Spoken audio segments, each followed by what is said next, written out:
Deuxième partie de l'Africa Newsroom, nous sommes toujours en compagnie de Raphaël Elono, écrivain, Serge Dessou Yovo, consultant en politique de développement, et on passe tout de suite au reste de l'actualité.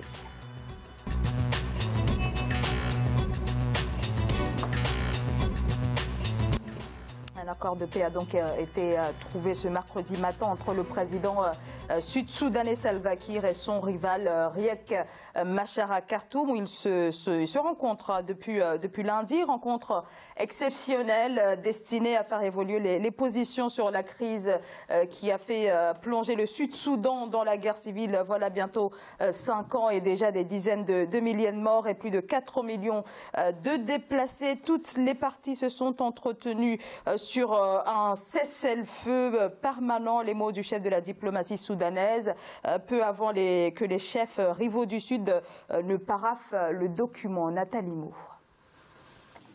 Ce 27 juin, le président sud-soudanais Salva Kiir et son rival Riek Machar ont signé un accord cadre préalable à un accord de paix détaillé. La déclaration politique de Khartoum prévoit des dispositions sécuritaires et administratives. L'une d'elles définit que les villes de Juba, Malakal et Waou seront désormais les 3 capitales du pays. À Khartoum, où se tiennent de nouveau pourparlers de paix entre les 2 principales figures politiques du Soudan du Sud, le ton est donc aux concessions. Les 2 parties sont très fatiguées après 3 ans de guerre, avec 100 000 morts et une famine qui frappe aujourd'hui à peu près 3 millions de Sud-Soudanais sur 8 millions. Les récentes évolutions dans les discussions entre le chef de l'État du Soudan du Sud, Salva Kiir, et le leader de l'opposition, Riek Machar, tranchent avec l'échec des assises d'Addis Abeba tenues le 21 juin. Tandis que le pouvoir sud-soudanais pointait les dommages causés par les affrontements, l'opposition dénonçait la partialité des autorités de l'Afrique de l'Est dans la résolution du conflit. Le Soudan du Nord et le général Omar al-Bashir, le régime du général Omar al-Bashir, ont joué un rôle très néfaste dans le conflit de Sud-Soudan et ils ont aidé surtout les rebelles de Riek Machar à s'armer et à se préparer pour une guerre très longue. Au Soudan du Sud, un précédent accord de paix avait été signé en 2015. L'éclatement de violents affrontements en juillet 2016 a conduit à son échec et à l'exil de Riek Machar. Les discussions en cours devraient se poursuivre au cours des prochains jours. Alors voilà ce que prévoit l'accord en substance, un cessez-le-feu qui devrait entrer en vigueur dans les prochains jours. Il a également été question d'un désengagement militaire, mais aussi de l'ouverture d'un couloir humanitaire et de la libération de prisonniers de guerre et de détenus politiques. Le texte fait également mention d'un déploiement de troupes de la région qui devraient superviser, surveiller ce cessez-le-feu. Est-ce qu'il s'agit, Serge Dessou Yovo, pardonnez-moi, d'un énième cessez-le-feu ou alors d'une véritable avancée dans le processus de réconciliation au vu notamment de l'implication, de l'accentuation de la pression du côté de la communauté internationale? Écoutez, moi je pense que si réconciliation il y a, elle est circonstancielle. Vous avez entendu dans l'élément tout à l'heure, le commentateur disait les 2 parties sont fatiguées.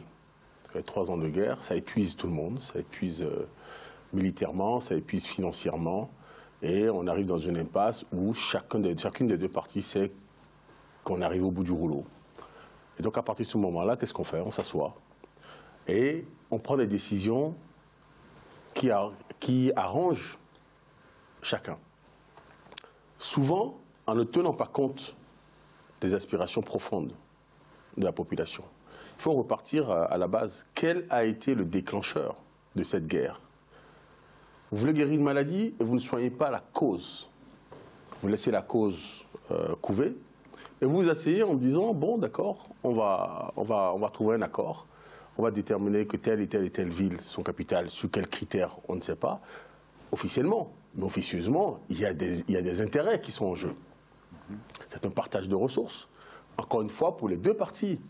Quand elles vont se reconstituer et que malheureusement, je dis bien malheureusement, on aura oublié le sort de tous ces déplacés, de toute cette misère qui s'est installée, et surtout on aura oublié la mémoire de toutes ces victimes passives de ce conflit, étant donné que la vraie cause du conflit est toujours présente, Et bien, lorsque chacun aura refait ses forces, et bien, il ira à nouveau à la conquête de l'autre partie qui lui manque.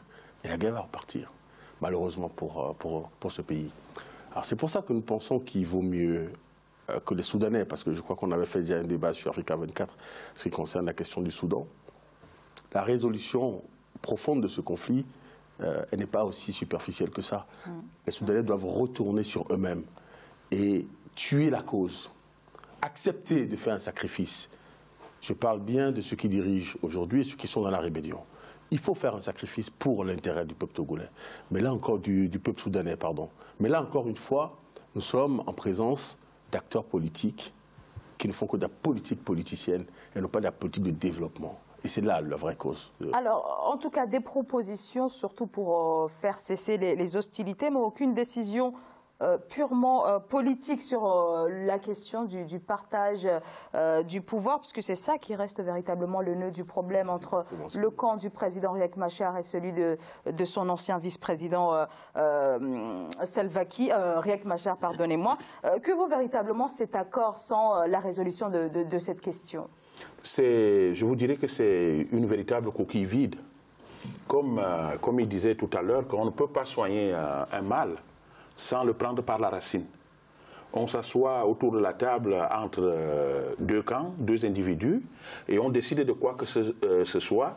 Moi, la question que je pose ce jour, est-ce qu'on a invité le peuple autour de la table pour que les Soudanais disent qu'est-ce qu'ils veulent pour leur pays? Dans ce pays, il y a des enfants qui naissent, et ces enfants-là sont des adultes en devenir. Qu'est-ce qu'on leur propose? Parce que ce seront les futurs dirigeants de ce pays demain. Qu'est-ce qu'on met entre leurs mains?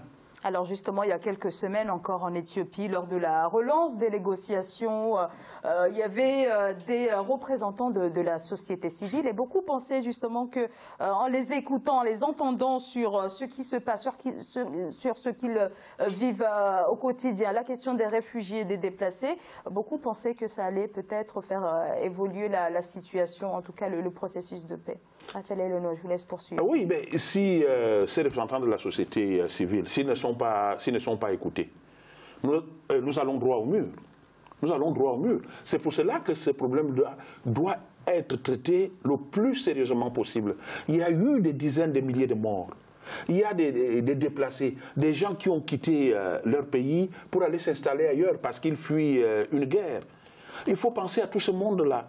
Les faire revenir et puis leur proposer quelque chose de concret. Cet accord-là devrait être travaillé, je ne sais pas. C'est une question de volonté. Et la volonté, c'est quoi? C'est cette force incolore-là qui est mise en mouvement par le désir. Que chacun désire vraiment cette paix-là. Et quand chacun va désirer cette paix, on va proposer quelque chose, on va mettre à côté les intérêts.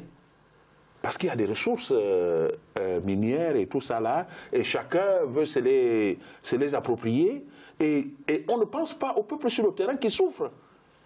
Et donc il faudrait réfléchir mûrement pour savoir qu'est-ce qu'on peut proposer. Parce que dans tout ça, c'est le peuple qui compte. Vous parlez tout à l'heure de ce qu'on pense, du contenu de cet accord. Et j'ai évoqué les raisons profondes. Il faut voir aujourd'hui quelles sont les télécommandes extérieures qui actionnent cette guerre et qui aujourd'hui décident qu'il faut avoir la paix. Comment peut-on construire un accord de paix sans penser aux dispositions à prendre pour réunifier le pays? Comment peut-on penser à un accord de paix sans penser aux dispositions à prendre pour établir une gestion centralisée des ressources? Si le Soudan décide réellement de ses ressources. Et c'est pour ça que je disais que la cause profonde est toujours là, qu'elle couvre comme un feu qui s'éteint, mais sur lequel on a posé du charbon noir le temps que ça reprenne. En fait, les deux parties sont arrivées au bout du rouleau, elles sont épuisées, elles manquent de ressources. Il faut calmer le jeu pour se redonner des forces. Et la surprise viendra de là. Quelle va être la capacité des deux parties à pouvoir se sacrifier et dire, bon ok, maintenant il y en a assez, asseyons-nous et repensons le Soudan d'une autre manière. C'est de là seulement qu'on pourra espérer un nouveau départ. Ouais, je crois qu'on est assis sur un brasier quand il évoque ces puissances extérieures qui activent derrière. Et ça, c'est même la question principale. Parce que chacun qui a ses intérêts, il a son camp là-dedans. On a vu ce que ça a donné en Afrique avec la guerre du Rwanda. Avec la guerre du Rwanda, où des frères qui sont nés ensemble, qui ont grandi, subitement, ils se rendent compte en plein jour que l'autre est Tutsi, l'autre est Hutu, parce que derrière, ils sont manipulés. Alors, pour ce qui est du Soudan du Sud, alors il y a bien sûr des intérêts, les intérêts extérieurs, les États-Unis et bien d'autres encore, mais quand même, est-ce que les deux camps ont réellement envie de faire la paix? On a vu ces multiples cessez-le-feu qui ont été, dès leur mise en œuvre, immédiatement violés, on l'a vu quand même en décembre. Vous voyez, madame. Vous donnez la réponse même dans la question. Pourquoi est-ce qu'on a pu prendre des cessez-le-feu qui n'ont pas tenu? Parce que la cause profonde est toujours béante. Et que tant qu'on n'aura pas attaqué le mal par ce biais, tout le reste n'est que pacotille. Et comme disait le collègue, ce n'est qu'une coquille vide. Le vrai problème du Soudan, c'est les Soudanais eux-mêmes. Ils doivent s'asseoir et dire, bon, désormais, la guerre, elle est terminée réellement. Comment nous pensons la relève ou le renouveau du Soudan? Là aussi, on peut évoquer la question du renouvellement des acteurs politiques. Tant que vous avez des anciens caciques du pouvoir, parce qu'on l'a dit tout à l'heure, ceux qui sont en face, c'est le président et son ancien vice-président. Mais ils savent bien sur quoi ils se battent. Pourquoi est-ce qu'on ne propose pas un renouvellement des acteurs? Lorsque vous amenez de nouvelles personnes autour de la table, les intérêts ne sont plus les mêmes. Et la manière de décider, elle peut changer. On peut donner une nouvelle chance au Soudan de cette manière-là. Mais vous savez très bien aussi qu'entre politique, diplomatie et réalité sur le terrain, il y a un grand pas. Et c'est bien ce qui fait le désastre dans nos pays, la plupart du temps. Vous savez, madame, en Afrique, le problème est le même. Que ce soit au Soudan, que ce soit au Cameroun, que ce soit... Le problème est le même. Tant que ce sont les mêmes qui sont là, parce qu'on le voit un peu partout, et l'excuse qui veut toujours que ce soit les puissances impérialistes qui viennent nous perturber en Afrique, cette excuse-là ne tient plus. Cette excuse-là ne tient plus. Il y a une génération qui n'a pas connu la colonisation. Et il faudrait que cette génération-là rentre au pouvoir maintenant. Elle pourra négocier avec les puissances occidentales d'égal à égal. Elle leur dira, écoutez, moi, vos histoires que vous êtes venus fixer chez nous, moi, je n'étais pas là. Moi, ce que je veux, c'est ça. Parce qu'il faudrait que les Soudanais eux-mêmes, ça dépend d'eux. Il n'y a personne qui va venir leur dire, parce que si quelqu'un vient vous dire de battre votre femme et que vous la battez, c'est que vous-même, vous avez déjà l'intention de battre votre femme. Cette personne-là n'a servi que je ne sais pas moi de quoi, mais c'est les Soudanais eux-mêmes qui doivent avoir l'amour de leur pays et de se dire qu'on ne peut mieux vivre que lorsqu'on est en paix. Nous avons des enfants qui naissent. Ces enfants-là, on doit leur livrer un pays meilleur pour qu'eux aussi ils grandissent dans ce pays-là et qu'ils soient des enfants normaux comme les autres enfants. C'est la volonté de tout un chacun. Même eux qui sont autour de la table-là, s'ils se décident aujourd'hui de dire que ce pays-là nous appartient, mon frère, pourquoi nous nous battons? Battons-nous plutôt pour une seule et même cause. Voilà, et nous allons aboutir à la paix, à la véritable paix. Un dernier mot, Serge de Sliovo. Non, sur le Soudan, je pense qu'on ne va pas rester complètement négatif. On peut croire, on peut espérer que ce cessez-le-feu est un début et souhaiter qu'au-delà des dispositions qui ont été prises aujourd'hui, il y ait la poursuite de la réflexion et qu'ensemble, sur cette base, ils pensent maintenant à des solutions plus profondes, basées sur le retour des réfugiés, des nouvelles conditions de vie pour ceux qui sont restés, une nouvelle organisation politique, de nouveaux acteurs, afin que le Soudan puisse vraiment reprendre un élan. Merci beaucoup à tous les deux. Alors, dans nos prochaines émissions, bien sûr, nous y reviendrons. On continue, puisque alors, les négociations se poursuivent sur le terrain. Nous aborderons dans nos prochaines émissions la question du partage du pouvoir. Est-ce que le camp du président Salva Kiir est prêt à intégrer, à donner un rôle à Riek Machar, son ancien vice-président? On en parlera, bien sûr, dans nos prochaines émissions. On marque une très courte pause. Restez avec nous. À tout de suite.